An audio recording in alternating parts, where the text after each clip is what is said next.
again, relearning some of our older traditions of understanding herbs. I feel that we understand them deeper, just like when we meet someone and we're looking at the different features and things that they have, we're interacting with them and we learn about them. It's the same way we should approach herbs. So it's pretty much teaching you to do that. And from understanding the characteristics, just like we have personalities, the characteristics of the plant, where it grows, the way that it grows, the color that it has, the texture that it has, all of those things are, pretty much like, I guess I'll say secrets of the plants. Like if you have a best friend and they tell you secrets, it's the same way. So it's connecting to the plants. Welcome to the Herbalist Hour. This is where community gather, merging the power of people and flowers, the sweet and the bitter to the salty, the sour. Umami, it's time for the Herbalist Hour. Welcome back to the Herbalist Hour. Today I'm joined by KhadiYah Preciado, and KhadiYah is a herbalist and an author and also hosts a wonderful YouTube channel called Her Healthy Home. Go ahead and pause the episode right now and go subscribe to her on YouTube. But KhadiYah, welcome to the show. KhadiYah, welcome to the show. I know. Yeah, of course. Well, I'm happy to have you. And yeah, I've been wanting to ask you some of these questions for a while now. Very curious about like your herbal origin story, if you will. Like, how did you get into this whole herbalism thing?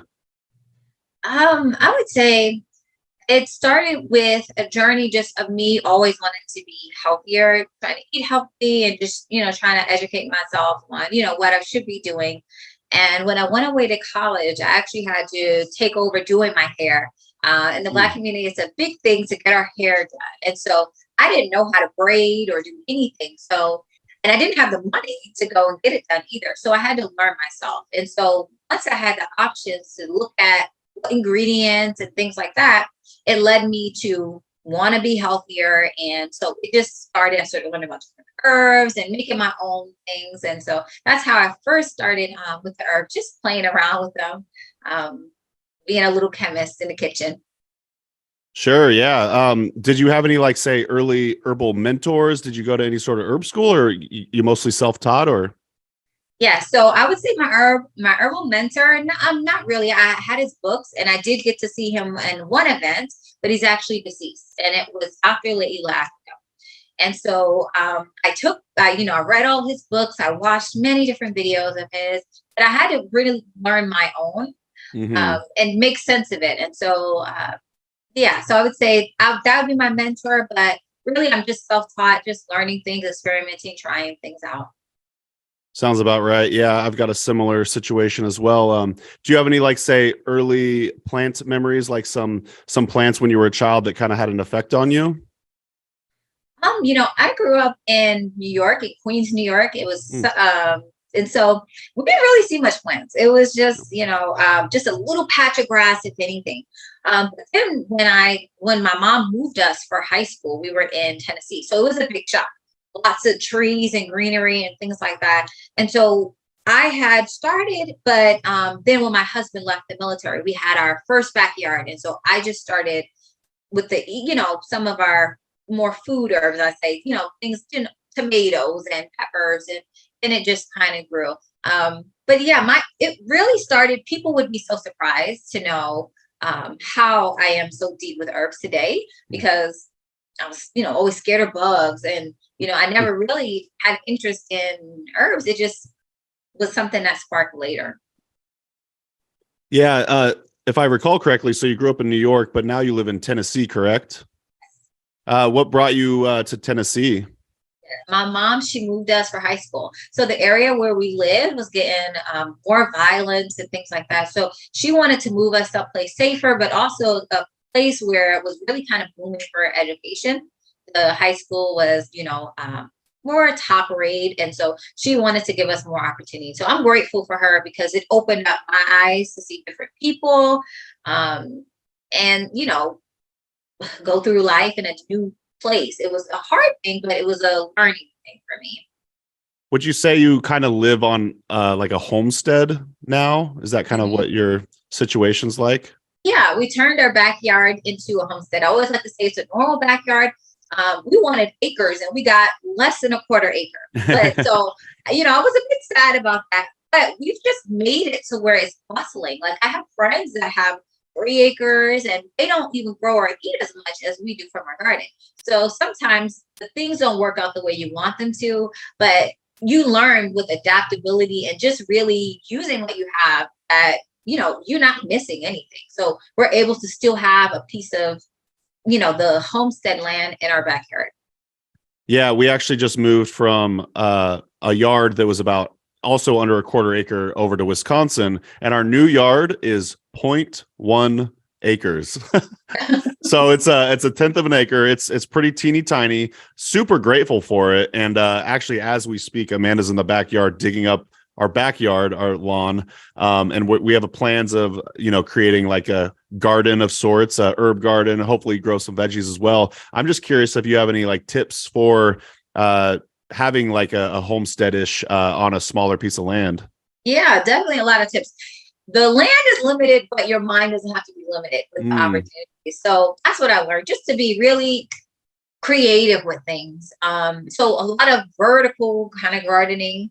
We went into square foot gardening, but I found that I'm still putting, even in between those 4 feet, I'm putting a plant in between, an herb in between. So it's just utilizing all the different spaces. I never like to have, because we have so much limited space, I never want to have anything that's bare. So we're always just trying to keep planting, succession planting. And I've learned also to just, there's some things that just naturally loves to grow in our backyard. And we can just go to sleep every night and know that it's gonna, we're gonna have a big harvest. So I just focus more on the things that we really love.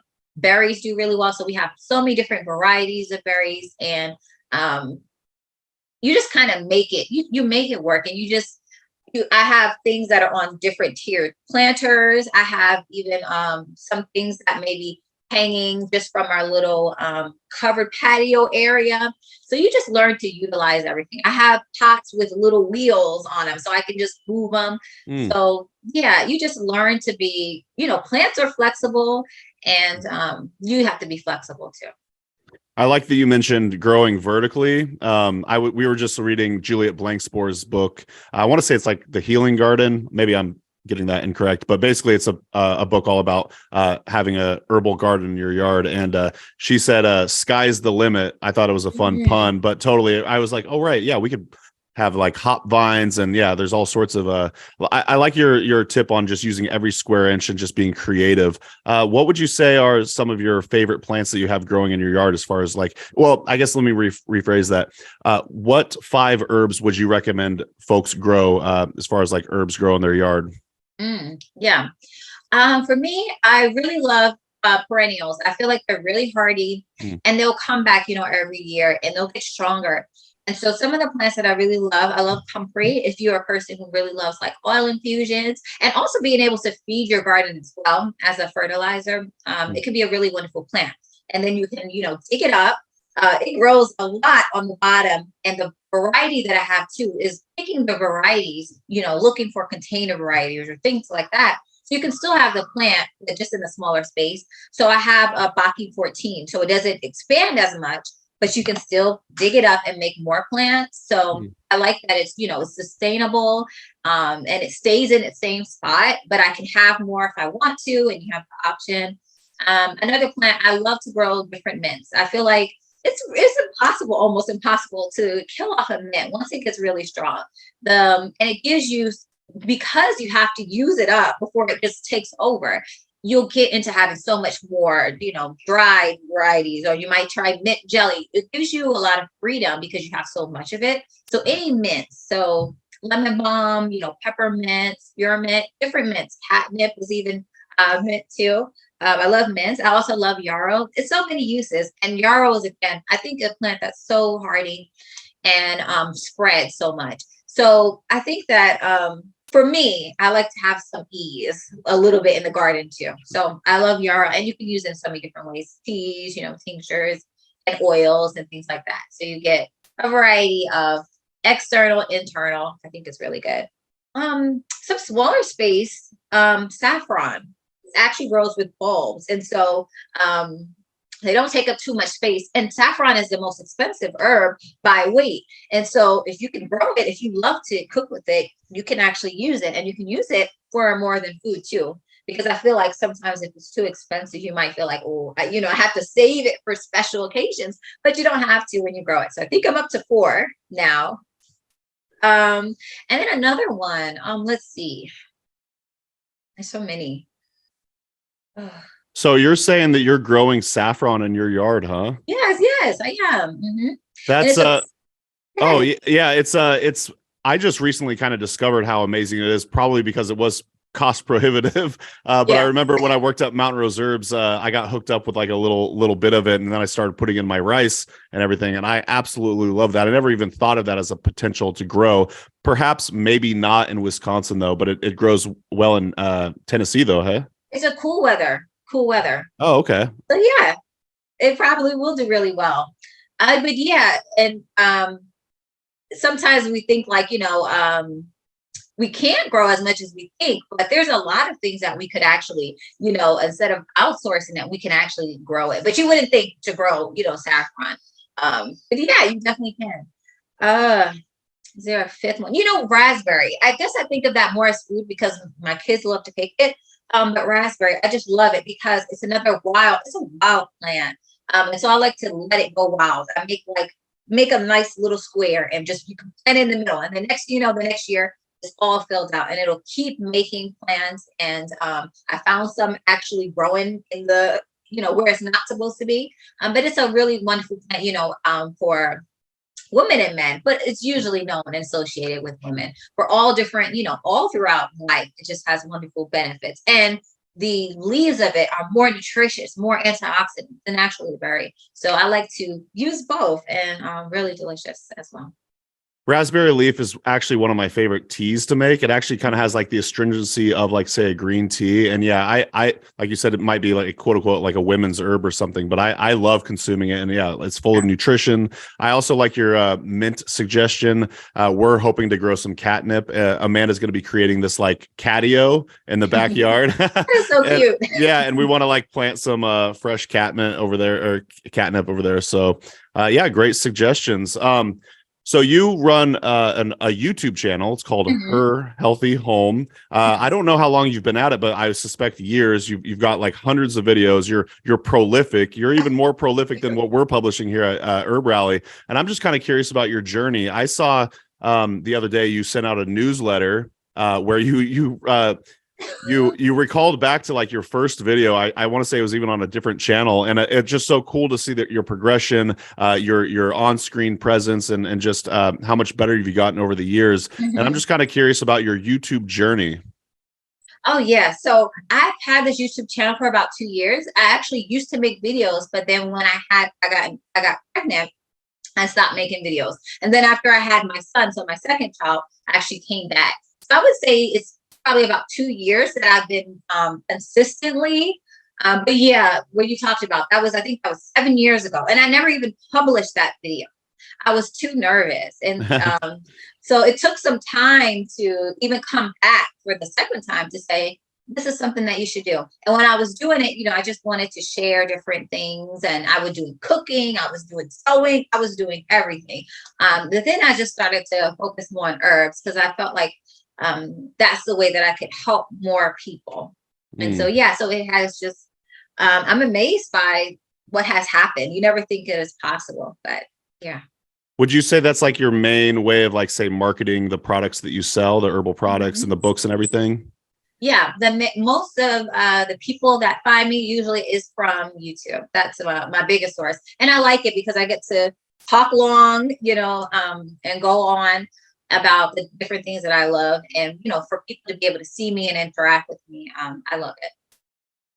Yeah, just before we recorded this podcast, you were just on a live. Again, you're always on YouTube. You're always doing these lives and everything. And yeah, so I just tuned in for a little bit just because I was doing research for this podcast, and I saw you were live, so I joined in. And you said something about emotional trumps the physical, and I really liked that. And I was just wondering if you could expound upon that for the HerbRally audience. Yeah. So what I was talking about is that the emotional, someone was asking about the energetics. And so I had shared that the energetics and the emotional part is more important than the physical, because there's certain times where your body will go on what the emotions or what the energetics are saying. So if you're stressed or, nervous and you're tense, your body goes into this where it wants to, protect you. And so it's just trying to keep you alive. And so you can turn off all the other functions of your body, including digestion, because you don't need that necessarily in that moment to survive. And so we have to be mindful that even if we just are trying to work on the physical, if we don't work on the emotional, then you're never really going to see the difference. Because again, the emotional can trump the physical in some aspects. And, also, in the same way, the physical can cause emotions as well. And so it's always going back to the emotional component. Yeah, I was hoping you'd bring that up. I would say a lot of my journey has been like, as far as getting into herbalism and nutrition, was me like having this light bulb moment in my late teens where I was like, holy shit, nutrition actually has an effect on your brain and like the way that you feel about yourself and your, just overall happiness. And I would say that I was like a pretty depressed person for a lot of my like youth. And then when I discovered that, I made these like, leaps and bounds in my nutrition and sleep and exercise and all that. And then lo and behold, all of a sudden I'm feeling way better, like go figure. But I like how you said that it kind of goes both ways. Yeah. And just add to that too. The studies that show that just even walking without shoes barefoot on the ground is really grounding to you and calming to you. Or even our seniors, when they're working in the garden, it was found that it adds like longevity to their life. And so it's like, they're just out in the garden. They're just absorbing the sun. They're absorbing the plant's energy, but it does something to their body, so that's how you can see that there really is a connection, and your mind is really important part of the healing. I think that's where it comes from first, in the mindset. Yeah, I love that you brought up the whole barefoot thing too. Yeah, I would, when I first became a hippie, I would, intentionally go out in nature barefoot. We just spent a whole day out yesterday in the woods, and that also makes you feel really good, really enlivened and everything. So yeah, getting back to nature is also super good. I was curious, you have a video on your YouTube channel about when do you get to call yourself an herbalist? And I would love your take, because that's like a very common question.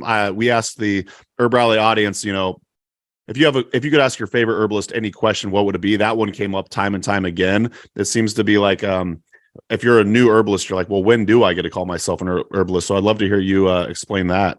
Right. I think the main thing about that is, it's something that you shouldn't ask another person, so that you can feel, permission to call yourself an herbalist. I feel like it's something that, and, it's more than, there's no, checklist to make the perfect herbalist, right? Or you can't go and, they build a bear, but you can't build the perfect herbalist. So it's going to look different from each person. But, sometimes you may start with a hobby, or you just like drinking a lavender tea. But once you start actually using herbs more, and you're like, wow, you see a transformation in yourselves, and you become more connected to the plants and understanding. And maybe even people start coming to you wanting some of that knowledge that you have. It doesn't necessarily have to be, a certain requirement. But I think when you're ready. And, once you kind of cross over to,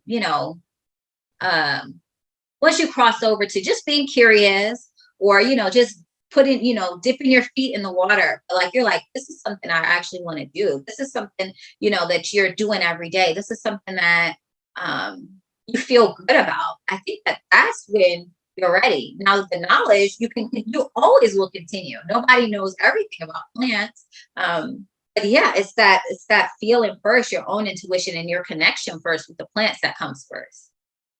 Yeah, one of my OG herbal teachers, Howie Brownstein, basically says you're an herbalist when your community starts coming to you for herbalist advice. I really like that. Also, you don't have to be a clinical herbalist to be an herbalist. Like my brother calls me an herbalist. I'm always like, nah, I'm not an herbalist. But, I run a freaking herbal education platform. And I've taken multiple apprenticeships and studied with all sorts of people. So yeah, all right, HerbRally. Okay, I'm an herbalist at this point. But it's very weird though. Like it's weird for me to like call myself that. Like, it's like I'm bestowing some sort of title upon myself, but you know, I've been at this for a couple decades now or so. So, but yeah, you're more than ready. Yeah. And people have to remember there's beginner herbalists. So they sometimes are looking to their favorite herbal teachers and they're like, oh, I'm nowhere near that. So they feel like they're not ready. But your teacher wasn't like that 10, 20 years ago either. Good point. And so it's not like they weren't an herbalist or they just became an herbalist after 20 years. Yeah. So it's a part of a journey. It's a process. And you being an herbalist looks different than someone else being an herbalist too. Amen. And kind of dovetailing off of that, you also have a video about what are some things you wish you knew as a beginning herbalist. I'd like to hear you talk a bit about that. I feel like I've learned so much from the mistakes, but I do want to also try to, let people know if I see them kind of doing these things. One of the things that I always talk about is trying to memorize all the herbs, because that's how I started. And I was just memorizing different things. And then if you're not actually doing anything to retain the knowledge, you're not actually putting the application of the knowledge, you're going to forget, and you're not going to get where you want to get. And so I always tell people that instead of just trying to know the what's, or I always say I hate the what questions, because we want people to kind of tell us or teach us things, and we should try to find out things on our own. So books are great. I have books. I read books all the time, but I say that we want to make sure that we're also experiencing too. So don't just go by what you can memorize about the herb. Actually try the herb. Actually, you try the tea and you tell me in your own words what you feel from it and how you feel or how it changed you. So I think just getting out of memorization and trying to experience and experiment and learn things on your own, I feel like that's where we get the most out of our herbal journey. Speaking of books, I'd like you to chat about your new book, Yes. Herbal Holistic Healing, African Herbalism for Modern Times. Yes. I feel like this book is just so needed because so many more people are interested in learning more about herbs. And this is the book here. It's basically a textbook. Yes. But yeah, so a lot of people are wanting to know more about herbs. And I would say more information is not what we need. We have Google for that. We have chat, GPT. Like there's so many different books. There's so much information out there. And so it's like, how are you actually, are we coming up with new insights? Experimentation, I would say, is so important. Are we experiencing the herbs for ourselves? Because you may read something and don't let it stop you from trying. Like, I've read cleavers is one of the hardest herbs to dry, but I dried it and it worked really well. It worked really good in my climate. But if I would have just took what I read, then I wouldn't have found that out for myself. So it's all about relearning. And our ancestors didn't have all of this knowledge that we have. They didn't have Google but they were so wise and they were so smart.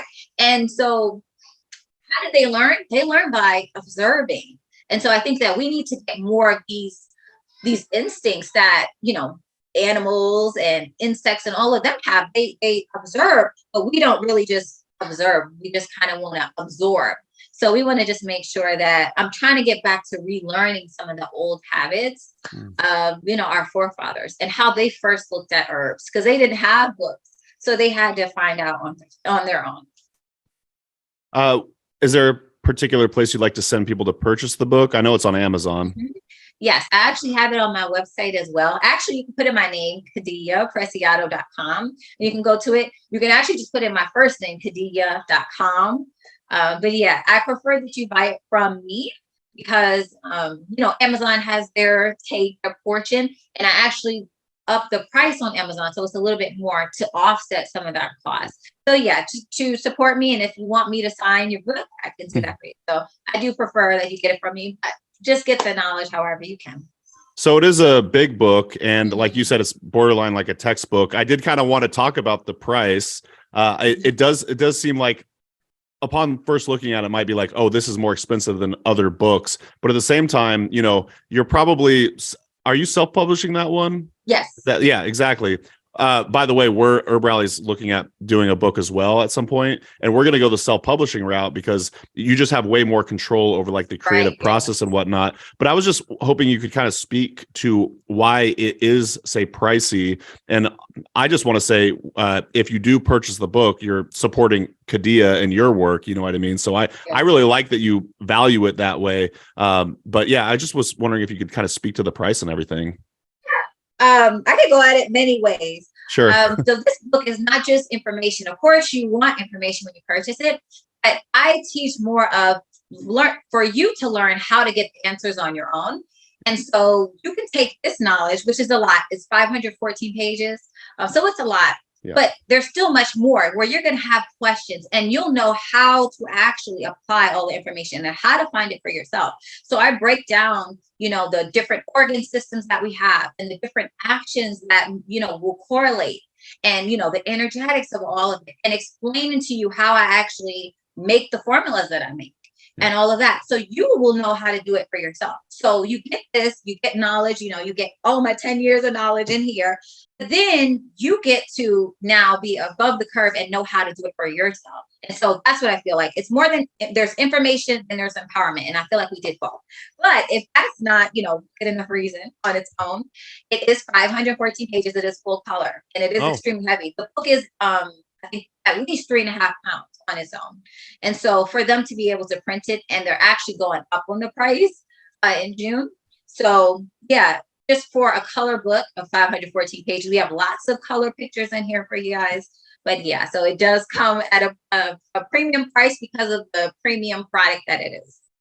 Amen. And yeah, that money's going directly to you than say like the publishers, where when I actually met with some people with a I won't name the publishing company. It's fine. But when we were meeting with them to talk about like the cut, I'm pretty sure that we would be taking home like 5 to 10% at the most of the sale of the book. Whereas in this case, I'm guessing most of it goes to you. So I think that's pretty sweet. Yeah. Depending on I have the ebook, and actually I get less than Amazon gets for it. So I want to have it so it's available for people on multiple platforms, but probably later on I will decide just to do it on my website, just because they take I think 70%. So it's a lot. Yeah. But for the other parts, you can choose a little bit more. So can you say your website? Because I always want to say it's Her Healthy Home, but I know that's your YouTube channel. You have a different website. I have a million domains. Okay. So I do have herhealthyhome.co, like company, C-O. So you can go to herhealthyhome.co. That's probably the easiest and you won't misspell it. So yeah, you definitely can. You can actually /books and you can see all my books. Awesome. So it's about African herbalism. I'm curious if you could just kind of give your brief, because I know you have like a whole 2-hour class on it, which we don't really have the time for today, but I'm just kind of curious if you could give a brief synopsis of the importance of African herbalism. Yes. So the importance of African herbalism, many different ways. Again, relearning some of our older traditions of understanding herbs. I feel that we understand them deeper. Just like when we meet someone and we're looking at the different features and things that they have, we're interacting with them and we learn about them. It's the same way we should approach herbs. So it's pretty much teaching you to do that. And from understanding the characteristics, just like we have personalities, the characteristics of the plant, the where it grows, the way that it grows, the color that it has, the texture that it has, all of those things are, pretty much like, I guess I'll say secrets of the plants. Like if you have a best friend and they tell you secrets. It's the same way. So it's connecting to the plants and then also connecting to the body. So we have different organs. They have 5 foundational organs, and then all the other organs have a beneficial, or they interact with one another. So whenever you see maybe a certain issue somewhere, we see how it always kind of spreads throughout the body. And so with African herbalism, we can understand the relationships of the different organs. So we can see the different, and I always try to condense things and I have a hard time with that. I want to show an example of how this works. So I did a post recently about PCOS. And so as herbalists, a lot of times we will go for, I would say, the obvious. So we might look at urinary herbs for the urinary system, or for the woman's reproductive system. But there's other things you have to think about. So 40% of people that actually have PCOS will have diabetes. So we'll have insulin resistance. And the reason why is because the insulin is obviously correlated with diabetes, but also the insulin also will fuel the PCOS. And so once you have this higher levels of PCOS, it fuels androgens, which is why we have the symptoms of maybe acne, which is caused by androgens, or the hair. And those are male hormones that show, through facial hair and things like that with people with PCOS. So if we don't look at the pancreas also, then we're always still going to be fueling it. So we might be able to help and maybe see a little bit of change, but if we don't address the whole thing, and I know that probably was a choppy way to explain it, but if we're not addressing the androgen problem, we're not addressing the insulin problem, well, then we're still always going to have more cysts that are forming. So, but we would know that from African herbalism because we have, each of the organs has one that it promotes. So if I'm promoting a beneficial reaction on this organ and something's wrong with me, something's wrong here too. So we would know that, we would be able to make those connections, but because we don't really know our bodies as well nowadays either, we don't know that. So it's all about learning about the body, how it works, how it functions, and then knowing so much about the herbs, how they function, so we can put it all together. Nice. And as I was saying, you have a class in the HerbRally Schoolhouse called Heritage and History, Herbalism Through the Eyes of Our Ancestors. Mm-hmm. That's a 70-minute webinar. And you also have the Foundations of African Herbalism, which is over 2 hours long. So if you kind of want to expound upon or listen in more about that, you could go to herbally.com/schoolhouse. Speaking of Schoolhouse, I did want to shout out Starlight for joining us. So we got someone, one of our members joining us. So that's pretty cool. Okay. Yeah. Yeah, I was bummed. I was hoping one of your people from your audience could join us too. I never got them that link, but that's all good. Yeah. They can see the replay. So, so speaking of books, I was just curious, besides your own, do you have any like reference books that you constantly go back to or that you'd recommend to not necessarily the beginning herbalist, but anyone interested in herbalism? Yeah. Or so resources too. It could be like a herbal resource. Yeah. Okay. I do have a lot of different books, and I guess I kind of categorize them. So just about general herbalism books that I like. Yeah. Any sort of like herbalism books that you like. For beginner herbalists, I do like Maria Noel Grove's book, Body into Balance. I know that she's also in Schoolhouse. Yep. So yeah, that's a really good book. I love the pictures because I really feel like you have to see color pictures to see what the herbs really look like.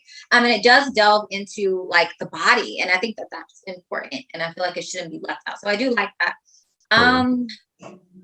For African herbalism, I do like Dr. Leila's book, African Holistic Health. Cool. I'm trying to think. There's another one. It's by Penelope Adi, but it's like an older book, so you might have to find it like a eBay or maybe Amazon, like back in the day. Yeah. But she has a book, and I can't remember what the exact title is. But again, it has a page on each of the herbs. They have pictures of the herbs. It talks about energetics too, and some of the actions. So I feel like that's a really good book too. I'll maybe look it up really quickly on my phone to see the name of it. For sure. The Complete Medicinal Herbal. Cool. I think that should be the name of it. Yeah, that one rings a bell. I'm glad you mentioned Maria Noel Grove's book. I feel like a lot of people do recommend that as like one of their foundational herbalism books. And I want to say even herb schools use that as part of their curriculum. And then when I had her on the show, I was talking to her about that. And she's like, yeah, I just can't believe the response to that book. It really has become quite foundational for a lot of herbal learning. Right. Yes. But kind of shifting gears a little bit, it's kind of a broad question. I'm just kind of curious, and I've never asked anyone else this on the show yet. I'm just kind of curious, what is the mission of your work? Like, why do you do what you do? Oh, yeah. I really want to help as many people as I can, but of course, I'm limited. So when I'm teaching people, I don't want to just give them an answer for today. I really want to empower them so they can know how to find the answers on their own. And if they're able to also help their communities, I just want to help as many different communities as we can. because, we can't always depend on the government or things like that, initiatives. Sometimes we have to take initiative ourselves. And so for things like food deserts, I feel like those are things that us as a people can eradicate. So just with having the knowledge, I feel like just to get the knowledge out there to empower people to say, hey, you do play a big role in your health. And just to get people to not always outsource their health, or to think that it's something outside of themselves, even like they're not qualified enough or they're not good enough. But to let people know that that it is something that you can learn. This is back in the day. I feel like there was a lot more knowledge about herbs or all of these different things. And because they didn't have the choice, but even though we have the choice, I feel like we should still choose to be independent, I would say, with our health as much as we can. I love that. And you're really doing it through your YouTube channel. It was so cool to jump on that live stream that you were doing. And there was a lot of people in there engaging and just saying how much they appreciate your work. And then, you'll go to any random video of yours on your YouTube channel, and there's really a community forming there. And you could see like all the positive comments. You're really inspiring a lot of people who are more like, they haven't been in the herbal game or the health game for so long, but they're learning a lot from you. So it really seems like you're doing it. Oh, thank you. I appreciate it. Of course. You seem like a pretty organized person. Because I've seen videos of yours where you're like talk about labeling and stuff like that, and you were just talking about how you organize your books. I have a kind of a two-part question. You had a video on Shabbat. Am I saying that correctly? Yes. And meal planning. I'll ask the Shabbat part next, but I was just curious if you wanted to give like a brief description of, say, your meal planning process. And I'll say the reason I'm asking is because I'm a total organizational nerd as well, and I love, it's so bizarre.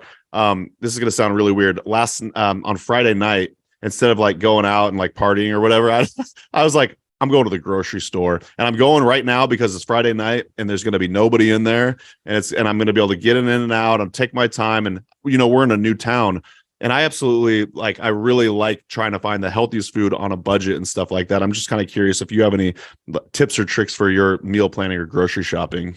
Yeah, for meal planning, I'm a person that usually comes in with good intentions and then just won't go through if it's too hard for me.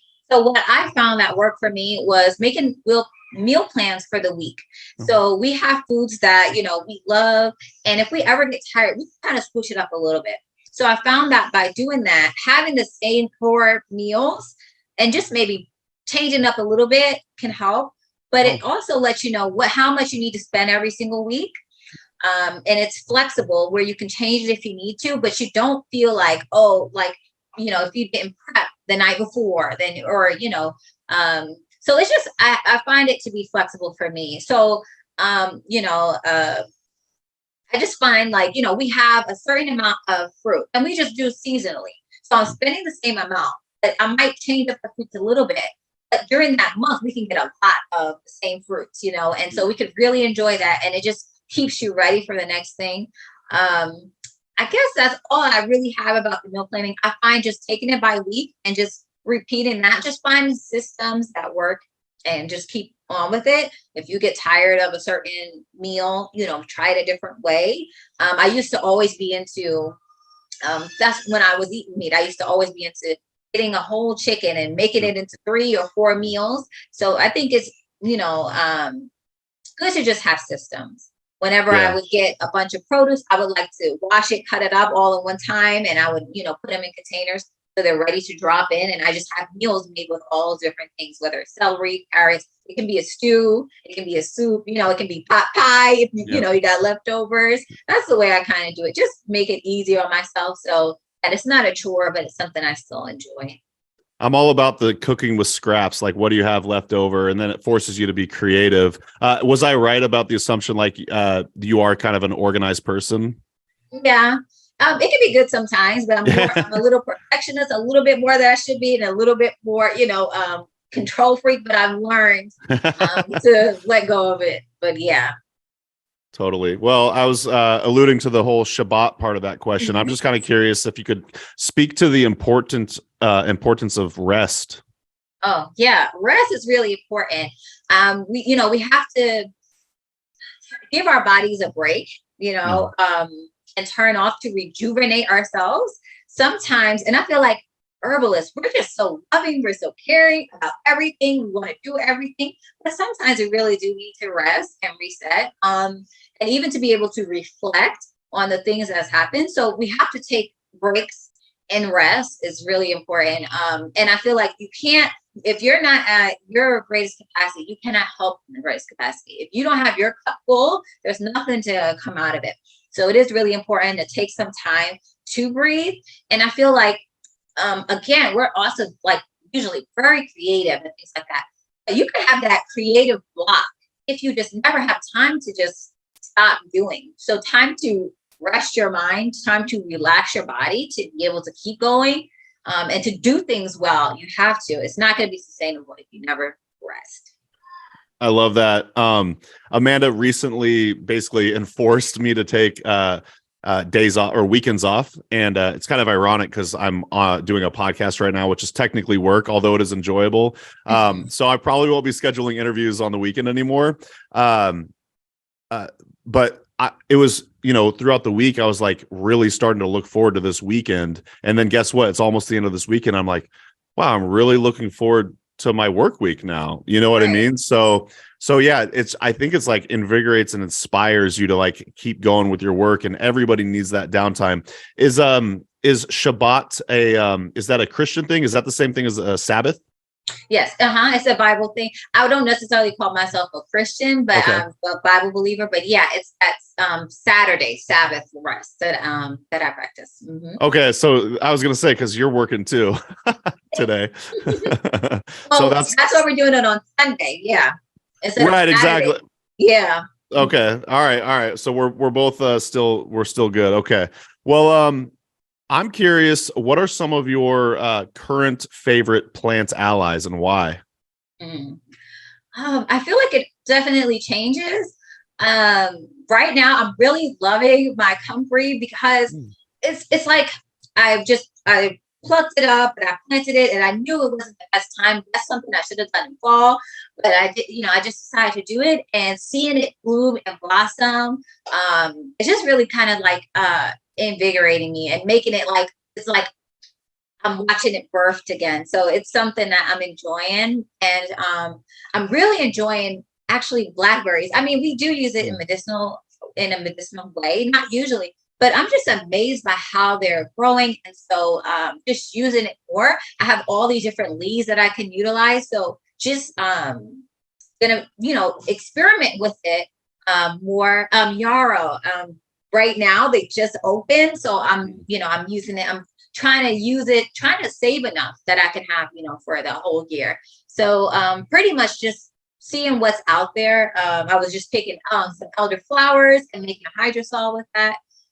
So it's pretty much just seeing what's growing. And those are my favorite plants at the moment because I'm working with them, every day. And I really enjoy that time, working with them until, and then the end of the season or when they're past their prime.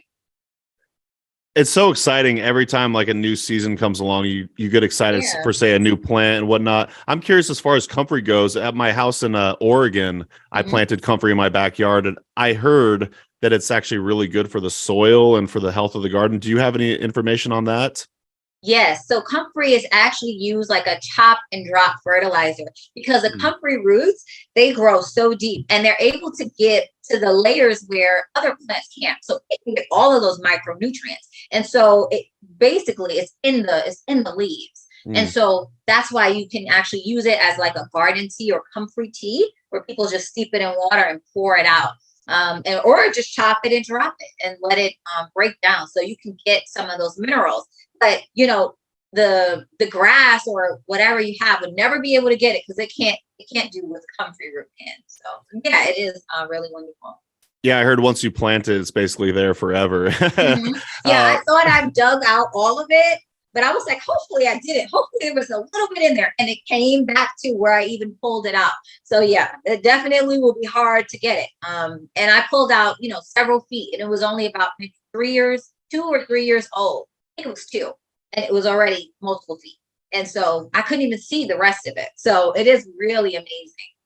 I'll still have to add it to our garden checklist. I do miss having that, and I know the pollinators enjoy it as well. Yeah, the beautiful flowers. Yeah. Oh yeah, totally. Well, let's see. We've got maybe you're down to keep going, maybe another 10 minutes or so. Yeah. Awesome, cool, sweet. Yeah. I guess we started maybe 5 minutes after I the love hour, talking. anyways. Yeah, you're very good at it. Thank you. Yeah. Well, this might be another kind of broad question, but do you have any advice for working the business side of herbalism? Any tidbits you'd like to share? Yeah, I think, just like herbalism is really a learning experience, I think the business really is too. To learn, you kind of, I think with business, you learn, there's so many different ways, I guess I could say it, and I'm trying to condense it. That's why I'm taking a pause. Sure. But yeah, with the business, again, we're so loving, we care about everything, and we want to help everybody. But learning also, just like with the rest, you can't help, everyone. So sometimes you may have to prioritize your strengths as well. And it can be hard to not be able to help every single person, but knowing also your boundaries too, to not feel like you have to. You can recommend another herbalist, if you're not comfortable. But I think that the other part about it is pricing too, because we're so loving and we want to just practically give it away. We just want you to be healthier. But also learning too to price, and just like when you feel like, when am I ready to be a herbalist? It feels like, I can't charge, this and that. And so I feel like with business, you learn a lot to value yourself and your time and what you're doing and the importance of it, and being able to make sure that it aligns, both of it aligns. So I would say some things can kind of teach you more about yourself and how high your self-esteem is. When I first started doing YouTube, I realized, I was like, oh, I didn't think I had any insecurities, but now, it's bringing up some things. And business will kind of be like that too. It really will. It's really like a grown up thing that, you really will grow. And I just love being able to mix both of them, because you learn so much immensely from even the people that you work with as well. The other thing that I say is to really be flexible, be malleable. Nobody is perfect. And so, sometimes we want to just get them to change everything as soon as they walk out the door. You want them to have a whole new regimen of food. You want them to love taking dandelion and things like that. I think we need to be a little bit more patient too. And just, and flexible to work with people, I think. But yeah, I think those are probably my main things that I would say. It's really a learning experience, but just, enjoy the ride, and help people the best that you can, but make sure that it's sustainable for you too. I love all of those points. I want to say you did really 3 basic points. Have you made a video about this before or something? Yeah, I did YouTube, yeah. Because I found that some of the people I was working with actually are going on to make their own businesses. And so from wanting to help them, some of the things that I see that they struggle with, especially is, the pricing or feeling like they're ready. So that's why I always let people know, like, if you have, go for it, right? And don't let fear hold you back. I might just clip that whole section and make that like a separate video too, because it was so concise and so well put. And I really like your point about like the business helping you grow as a person. HerbRally has helped me in so many ways. And one of them is like, say, the Herbalist Hour, the podcast, because I was always like a very shy person. A lot of people knowing me might think that's weird because I'm pretty outgoing, but like, I don't like putting myself out there in this way. So it's like helped me push the boundaries of what I thought was possible for myself. So I really like that you brought that up. Yeah. Any recommendations on how to introduce children to herbalism? I know you've got at least a couple kiddos, right? Mm-hmm. Yes, I have 2. I feel like children, try to start, from the time that they start eating, because I think it's so much easier to incorporate it. And it can start by, even when you're making like some squash or sweet potatoes or whatever you start with, maybe having a little bit of herbs in there, because, you don't want to put like salt or, things like that, but just having different flavors. You don't want, they don't have to have, something that's totally bland. But definitely I say the same way that we lead our children to eat is the same way we should kind of lead them with herbs. So don't go with a bunch of blends when we don't know if they're allergic to anything.